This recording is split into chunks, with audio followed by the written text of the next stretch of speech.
John Brennan, how much damage can Donald Trump do between now and Inauguration Day, both to democracy at home and to the United States' reputation abroad? Well, Laura, I think he can do a lot more damage given the several weeks that he still has in power. The President of the United States is the most powerful person in the world because he can wield tremendous authority with the U.S. military, economy, bilateral relationships. So we are concerned here in the United States about what Donald Trump might do in an impulsive way. Clearly, he's quite bitter and angry at his loss in the presidential election. So whether it be on the home front, for example, he could use the U.S. military in some type of domestic security role, or he could try to initiate something overseas as a way to, again, exact his last ounce of vengeance, I think, on his successor, Joe Biden.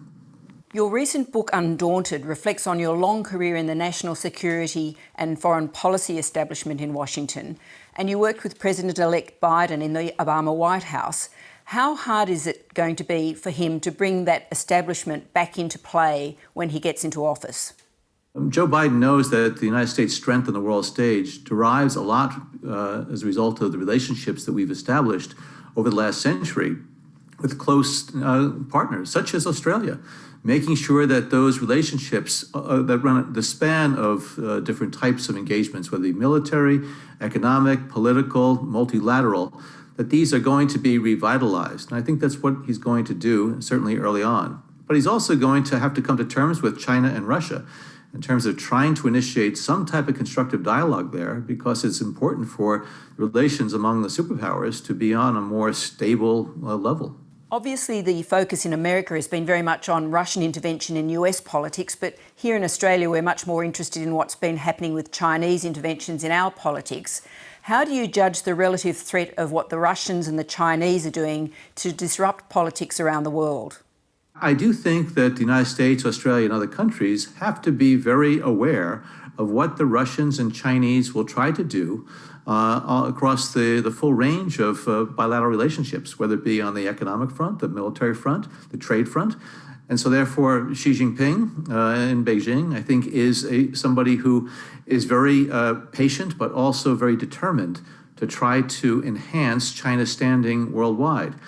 And again, Joe Biden, I think, recognizes that in some areas, we're going to have to be rather assertive with China and confront them and to stop their different types of activities. But in other areas, there needs to be ways to cooperate and find opportunities to work together. For example, to try to prevent North Korea from building its nuclear and missile programs.